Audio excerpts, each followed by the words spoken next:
بسم اللہ الرحمن الرحیم۔ السلام علیکم۔ آج ہم پڑھیں گے سورہ ہود رکو نمبر 7۔ اور دیکھو ابراہیم کے پاس ہمارے فرشتے خوشخبری لیے ہوئے پہنچے، کہا تم پر سلام ہو۔ ابراہیم نے جواب دیا تم پر بھی سلام ہو۔ پھر کچھ دیر نہ گزری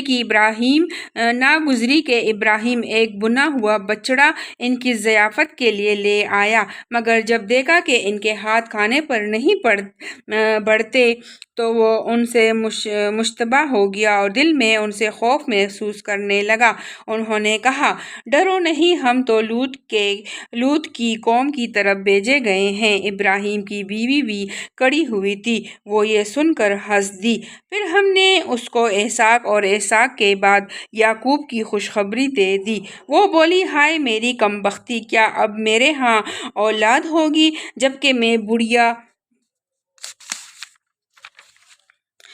پونس ہو گئی اور میرے میاں بھی بوڑھے ہو چکے؟ یہ تو بڑی عجیب بات ہے۔ فرشتوں نے کہا اللہ کے حکم پر تعجب کرتی ہو ابراہیم کے گھر والوں، تم لوگوں پر تو اللہ کی رحمت اور اس کی برکتیں ہیں، اور یقیناً اللہ نہایت قابل تعریف اور بڑی شان والا ہے۔ پھر جب ابراہیم کی گھبراہٹ دور ہو گئی، اولاد کی بشارت سے اس کا دل خوش ہو گیا، تو اس نے قوم لوط کے معاملے میں ہم سے جھگڑا شروع کیا۔ حقیقت میں ابراہیم بڑا حلیم اور نرم دل آدمی تھا اور ہر حال میں ہماری طرف رجوع کرتا تھا۔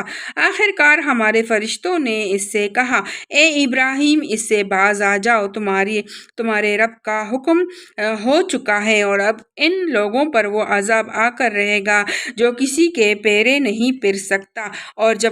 اور جب ہمارے فرشتے لوط کے پاس پہنچے تو ان کی آمد سے وہ بہت گھبرایا اور دل تنگ ہوا، اور کہنے لگا کہ آج بڑی مصیبت کا دن ہے۔ ان مہمانوں کا آنا تھا کہ اس کی قوم کے لوگ بے اختیار اس کے گھر کی طرف دوڑ پڑے۔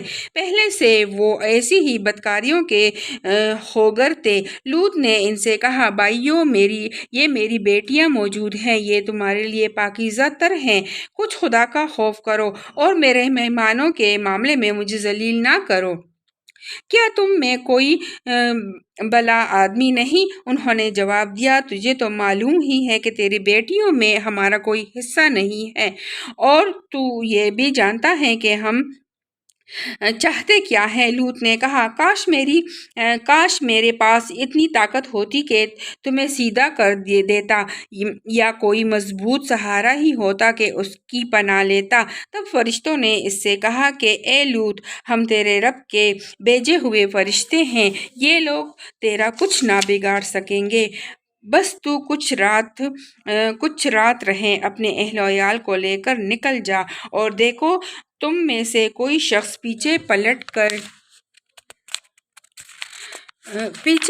کر نہ دیکھے، مگر تیری بیوی ساتھ نہیں جائے گی، کیونکہ اس پر بھی وہی کچھ گزرنے والا ہے جو ان لوگوں پر گزرنا ہے۔ ان کی تباہی کے لیے صبح کا وقت مقرر ہے، صبح ہوتے اب دیر ہی کتنی ہے۔ پھر جب ہمارے فیصلے کا وقت آ پہنچا تو ہم نے اس بستی کو تل پٹ کر دیا اور اس پر پکی ہوئی مٹی کے پتھر تابڑ توڑ پر برسائے، جن میں سے ہر پتھر تیرے رب کے ہاں نشان زدہ تھا، اور ظالموں سے یہ سزا کچھ دور نہیں ہے۔